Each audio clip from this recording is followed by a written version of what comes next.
Les présidents de juridictions financières des États membres et les conseillers de la Cour des comptes de l'Union économique et monétaire ouest-africaine sont en séminaire depuis le 16 mai à Abidjan. Il s'agit d'une rencontre du comité de pilotage chargé de la supervision et du contrôle technique des travaux, d'harmonisation des procédures et fixation de normes communes de contrôle dans l'espace communautaire. Ouverture à Abidjan de la formation qualifiante de haut niveau sur l'analyse des contrats d'achat en énergie. Ce séminaire de 5 jours vise à accompagner des régulateurs dans la formulation des avis ou observations sur les contrats d'achat d'énergie. BYU Management Society Côte d'Ivoire fait un important don de matériel au centre hospitalier universitaire de Treichville. Cet important don a été fait au service de pédiatrie du CHU pour aider les enfants prématurés de ce centre hospitalier.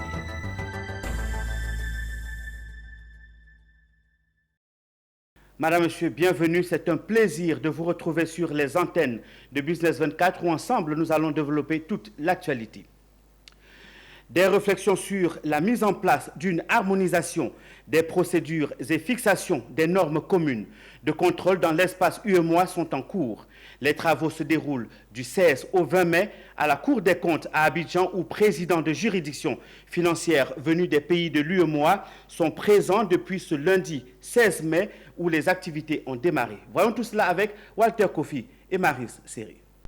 Les présidents de la Cour des comptes de l'Union économique et monétaire ouest-africaine UEMOA sont à Abidjan depuis ce 16 mai où ils planchent sur l'élaboration d'un guide de vérification à l'usage des juridictions financières de l'Union. Ce conclave, qui prendra fin ce vendredi 20 mai, vise à examiner les 4 composantes du guide de vérification consacré essentiellement au contrôle juridictionnel, à l'audit de conformité, à l'audit financier et à l'audit de performance. Cette disposition doit amener les 8 pays à adopter un nouveau guide en remplacement de l'ancien datant de 2005. Notre espace communautaire, l'UEMOA, les 8 pays, nous avons une même loi organique portant loi de finances.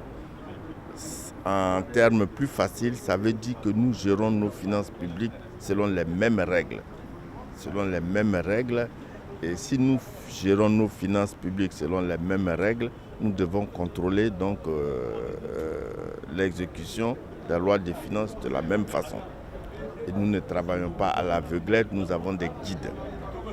Le guide que nous utilisions date de 2005, alors que la loi organique portant loi des finances date de 2014.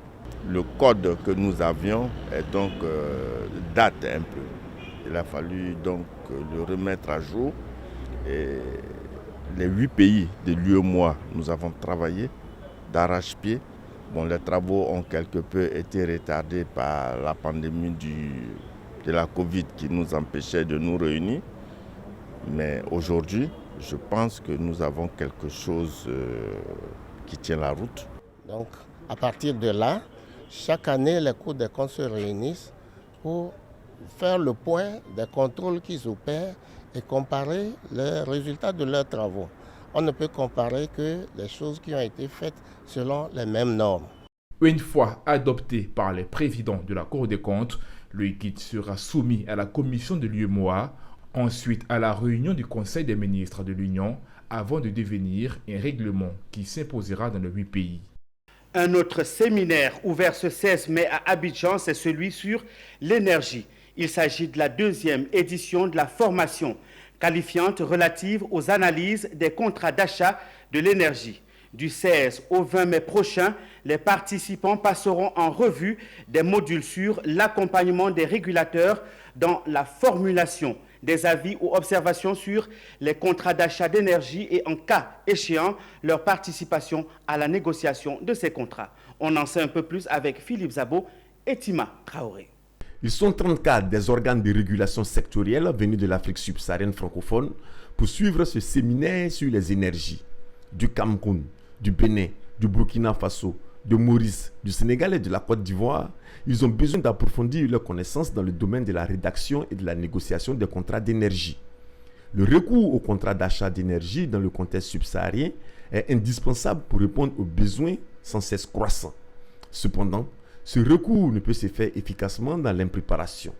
La vocation de cette formation est de leur donner des outils pour affronter le nouveau monde de l'énergie qu'impose la crise ukrainienne. L'approche pédagogique de la formation s'articule autour de plusieurs modules. Vous savez, les contrats d'achat d'énergie est une question qui est complexe. Il y a beaucoup de matières qui sont abordées dans le cadre de cette formation. On a effectivement des matières qui relèvent du droit. Il s'agit ici de bien comprendre le régime juridique des contrats d'achat d'énergie. On a aussi des matières qui relèvent de l'économie et de la finance. Derrière un contrat, il y a toujours une problématique d'investissement. Il y a aussi une problématique économique parce que ce sont des actifs qui sont spécifiques au sens où ils sont coûteux, ils sont non redéployables. Une telle formation suscite des attentes aussi bien de la part des participants que des organisateurs. L'un des principes cardinaux du secteur de l'électricité, c'est l'équilibre financier de tous les opérateurs, de tous les intervenants. Alors, lorsqu'il y a des chocs exogènes à ces contrats, les formations sont indiquées, importantes. On a besoin d'échanger avec les professionnels du secteur qui seront présents dans le cadre de cette formation pour pouvoir enrichir notre panel et être à jour avec les dernières approches en termes de négociation de contrats. En ouvrant le séminaire, le professeur Lévesque, en ligne depuis Paris, a présenté le tableau de cette guerre de l'énergie dans les prochaines années pour l'Afrique. Il précise que le prix de l'énergie va flamber avec la croissance de la population et les crises qui se succèdent sur le marché, d'où l'importance de la technique de négociation du contrat. Il a été suivi par le représentant du Conseil de régulation de l'ANARE Côte d'Ivoire. Aujourd'hui, on leur donne des outils et il est tout à fait normal que jusqu'à il y a un mois, on n'avait pas prévu que le cours du baril monterait. Alors, c'est de faire de l'anticipation et professeur Lévesque, qui est un grand formateur à l'école mine de Paris, sait de quoi il parle. Le réseau francophone de régulateurs de l'énergie, Régulae, a été créé le 28 novembre 2016. Son objectif est de réunir les régulateurs partageant la langue française au sein d'un même réseau afin de faciliter les échanges et d'encourager la collaboration entre ses membres. Bonne nouvelle pour les artistes de Côte d'Ivoire. Le décret adopté depuis le 20 octobre 2021 portant rémunération de copies privées et de reproduction par reprographie entre en vigueur dès ce 1er juin 2022. L'information a été révélée au cours d'une conférence de presse tenue par le directeur général du Burida. Cette redevance dont devra s'acquitter les importateurs et fabricants de matériel servant à la copie d'œuvres de l'esprit a pour objectif de soutenir les artistes en leur permettant de vivre mieux de leur art. Le point avec Ange Assémian et Ismaël Doza. Une première dans l'histoire de notre pays. Le directeur général du Bureau ivoirien des droits d'auteur a annoncé officiellement la mise en œuvre du décret portant rémunération de copies privées et la rémunération pour reproduction par reprographie. Il s'agit de façon claire pour le Burida de recouvrer des rémunérations sur les outils qui vont servir à copier et à faire la reprographie des œuvres des auteurs. Cette décision émanant du chef de l'État, son Excellence Alassane Ouattara, vient à point nommé après plusieurs années de patience des artistes ivoiriens. Il a été publié, effectivement, pour ce qui concerne la copie privée, le 28 avril et pour le décret sur la rémunération pour reprographie, le 5 mai. Ce qui fait que dorénavant, le Bureau ivoirien du droit d'auteur est fondé à recouvrer ces différentes rémunérations sur les outils qui vont servir à copier, les outils qui vont servir à faire la reprographie. Un challenge nouveau puisqu'il s'agira de collecter effectivement ces rémunérations pour apporter un plus au vécu quotidien des artistes et surtout de la prise en charge de leurs questions sociales, sanitaires et la pension de retraite. Ce décret, à travers un comité consultatif interministériel, va déterminer les types de supports ou de matériel et appareils utilisables pour la reproduction à un usage privé d'œuvres. Fixer le montant de la rémunération dont devra s'acquitter les importateurs et les fabricants, comment collecter cette rémunération et comment répartir les fonds collectés.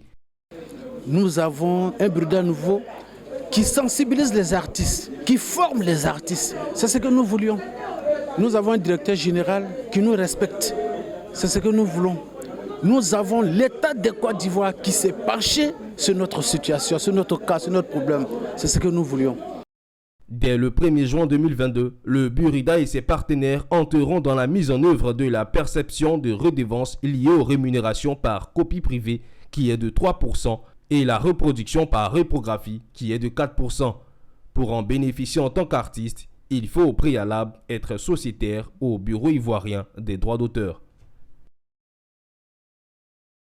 Du 16 au 20 mai 2022 se tient à Grand Bassam la 6e édition du séminaire du comité stratégique de Titan Group, une société panafricaine spécialisée dans la sécurité privée. Cette rencontre permettra de dresser le bilan de l'année écoulée et adopter le plan d'action pour les prochaines années. Ce séminaire a réuni les responsables des 9 filiales sous-régionales du groupe. Reportage Konena Nourgo et Doumbia Ayouba. Le comité stratégique du groupe Titan en séminaire à Grand Bassam depuis ce lundi 16 mai. Comme il est de coutume à la Société panafricaine de sécurité privée, il s'agit pour le président directeur général ESN, collaborateur des 9 filiales sous-régionales, de faire une analyse en aval et en amont de la stratégie de Titan Group. Durant 5 jours, ils vont plancher sur les relations du groupe avec ses partenaires et ses agents, analyser l'environnement du groupe et dresser le bilan de l'année écoulée. L'objet du séminaire, en général, chaque année quand on le fait, c'est d'abord d'un premier temps de faire le bilan. De faire le bilan de l'année écoulée. Donc toutes les filiales du groupe, comme vous le constatez, passent une après l'autre pour faire le bilan de ces activités. Et après ce bilan-là, dans le courant de déroulé, il y a un thème que nous allons développer et puis en même temps fixer les objectifs pour l'année 2022.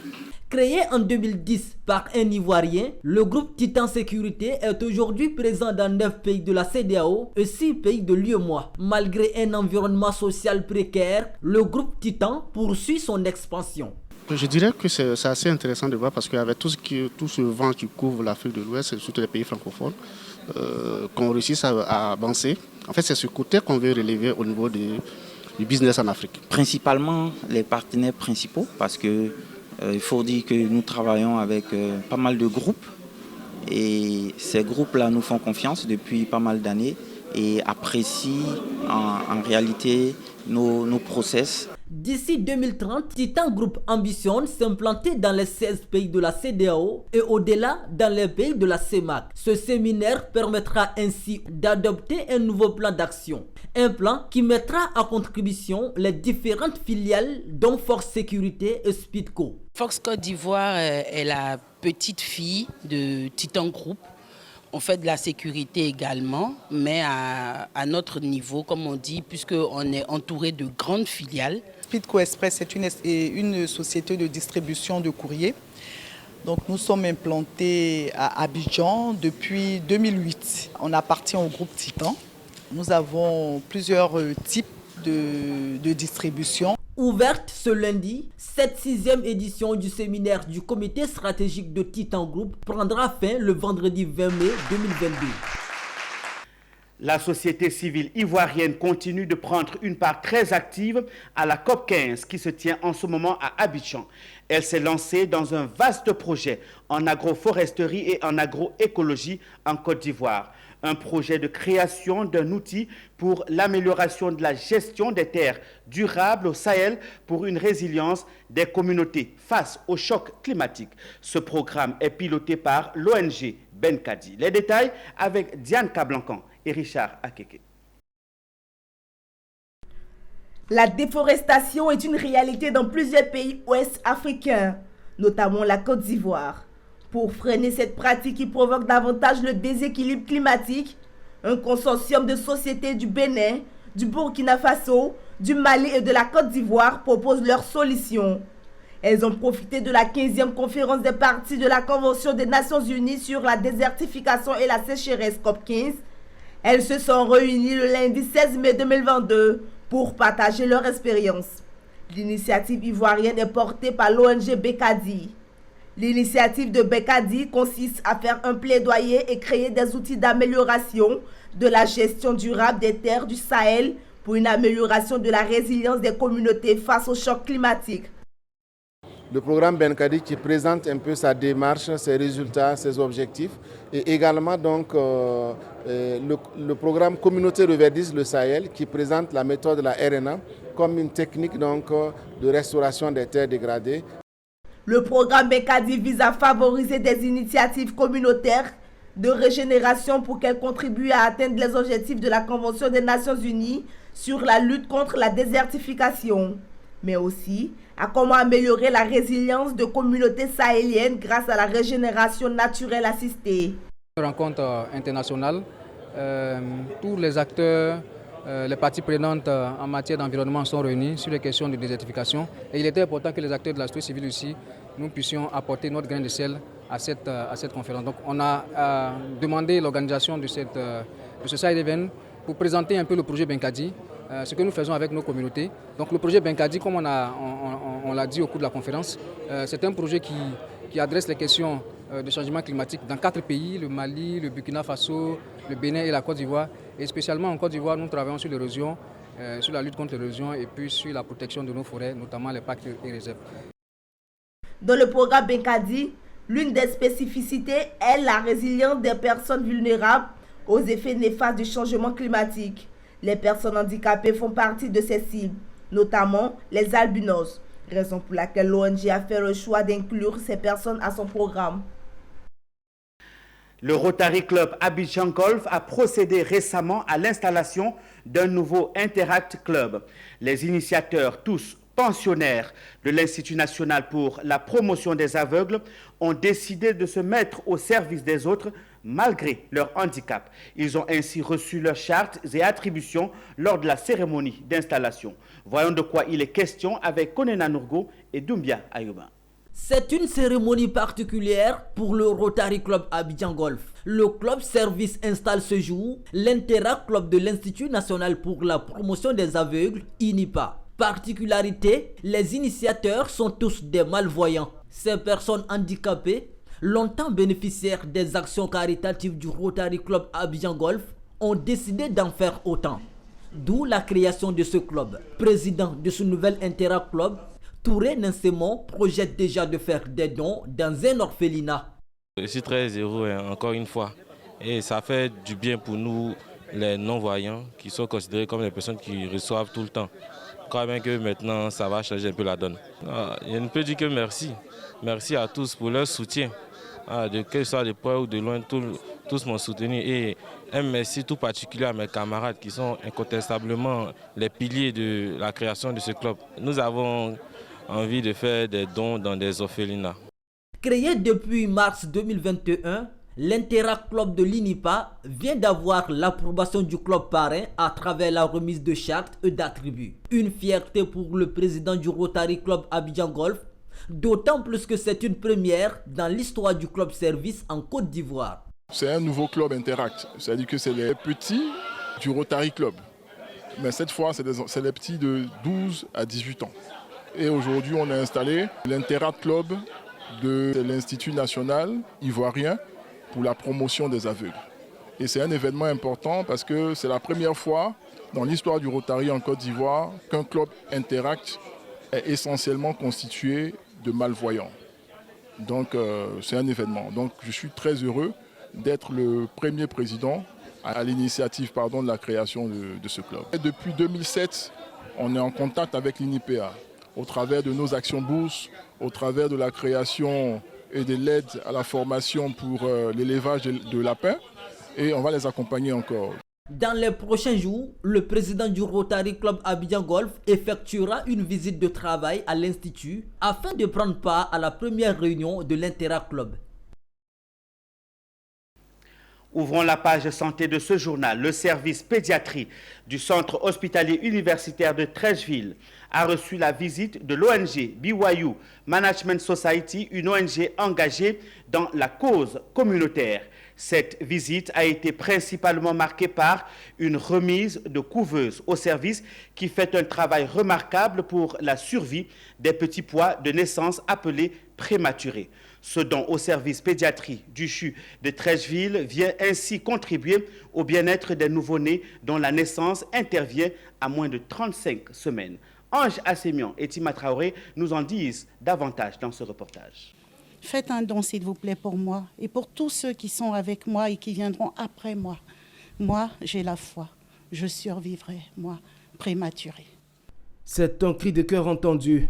Le service pédiatrie du CHU de Treichville a été équipé d'une couveuse. Désormais, le service pédiatrie porte à 13 le nombre de couveuses fonctionnelles sur 21 et ce sont plusieurs enfants de petits pois de naissance qui auront un soin particulier pour leur survie. L'initiative de BYU Management Society, une association de professionnels issus de plusieurs milieux engagés pour des causes communautaires qui a plusieurs actions déjà menées à son actif. Cette idée vient de notre collaboration avec les instituts sanitaires de Côte d'Ivoire depuis près de 4 ans. Nous avons fait le tour de plusieurs CHU et de plusieurs autres centres hospitaliers et nous avons pu remarquer le besoin criant que ces centres-là ont malgré les efforts de l'État de Côte d'Ivoire. Et c'était nécessaire pour nous, en tant que citoyens, de contribuer et faire ainsi tâche d'huile pour que tous ceux qui sont de bonne volonté puissent emboîter notre pas et aider un tant soit peu tous ceux qui sont dans le besoin. La couveuse est destinée aux nouveau-nés de moins de 35 semaines et ceux à terme avec de petits pois. Elle aide à garder une température normale au niveau de l'organisme en produisant de la chaleur, permet également au personnel d'exécuter des soins dans des conditions idoines.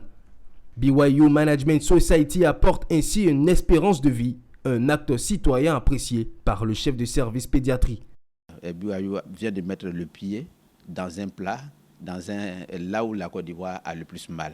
La Côte d'Ivoire a mal de ses nouveau-nés prématurés parce que la Côte d'Ivoire perd beaucoup de ses prématurés, faute souvent de place, faute de moyens pour les prendre en charge. Donc, dit merci. Merci parce que c'est un esprit citoyen qui l'a guidé. Nos projets futurs, c'est de diversifier cette action, sortir du cadre d'Abidjan, aller dans la Côte d'Ivoire profonde où les besoins sont encore plus grands et nous espérons que nous pourrons aussi aider dans ces localités éloignées. Le directeur général du CHU de Treichville a réceptionné ce matériel médical. S'en est suivi une visite de l'unité de relais dénommée Mère Soins Kangourou. En Côte d'Ivoire, entre 11 et 12% des naissances se font prématurément. Le ministère du Commerce, de l'Industrie et de la Promotion des PME, en collaboration avec la mairie de Djouékoué, a initié récemment une séance d'information à l'endroit des acteurs du secteur informel de la région du Guémon à l'esplanade de la sous-préfecture de Djouékoué. L'objectif était d'expliquer aux populations le statut de l'entrepreneur et les avantages qui y sont liés. Cette rencontre a regroupé plus de 2000 artisans et commerçants venus de toute la localité. Reportage Théodore Kanga. Le secteur informel est le plus gros pourvoyeur d'emplois et surtout l'un des maillons essentiels de l'économie ivoirienne. Cependant, le manque d'organisation dans ce secteur freine son développement. C'est dans cette optique qu'une rencontre avec les acteurs de ce secteur a lieu le week-end dernier à la sous-préfecture de Djouékoué. Bamba Moustapha, directeur au ministère du Commerce, de l'Industrie et de la Promotion des PME, a invité les populations à se mettre en règle vis-à-vis de la loi. Il est question de venir vers la population de la commune de Djouékoué pour leur expliquer les grands chantiers de l'État à propos du secteur informel. Les grands chantiers de l'État à propos de tous ceux qui exercent en tant que petites et moyennes entreprises. Bref, il s'agit de leur expliquer les fonds que l'État met à la disposition de la population ivoirienne, dont ils n'ont pas véritablement connaissance. À commencer par le fonds de soutien aux PME, dont l'acquisition est subordonnée à avoir tous les papiers au complet. Pour le maire Honoré Djiboni, l'initiative du gouvernement va permettre de mieux structurer le secteur informel et lutter contre la pauvreté. C'est pourquoi a-t-il invité les artisans et commerçants à saisir cette opportunité qui s'offre à eux, afin de bénéficier des avantages de l'État. Et vous savez, quand on permet à nos parents d'être connus par l'État pour pouvoir bénéficier de ces fonds-là. Mais pour bénéficier de ces fonds, on ne prête pas à quelqu'un qui n'est pas connu. Sachant que nos parents exercent dans le secteur informel, nous les appelons pour juste se faire reconnaître et puis pouvoir bénéficier des fonds de l'État de Côte d'Ivoire. Une grande satisfaction et en même temps des remerciements à l'endroit de M. le maire qui, par cette occasion, démontre encore combien de fois il est soucieux de sa population. Le statut d'entrepreneur permet de bénéficier de financements, de soumissionner à des marchés publics et à une fiscalité étudiée et réduite. Madame, Monsieur, c'est ici que prend fin cette édition d'information sur la télé utile. Merci à tous ceux qui nous suivent à Boaké, Korogo, Mankono et partout en Côte d'Ivoire sur le bouquet canal 171 et sur notre page Facebook www.business24tv.com. Au revoir et à très bientôt.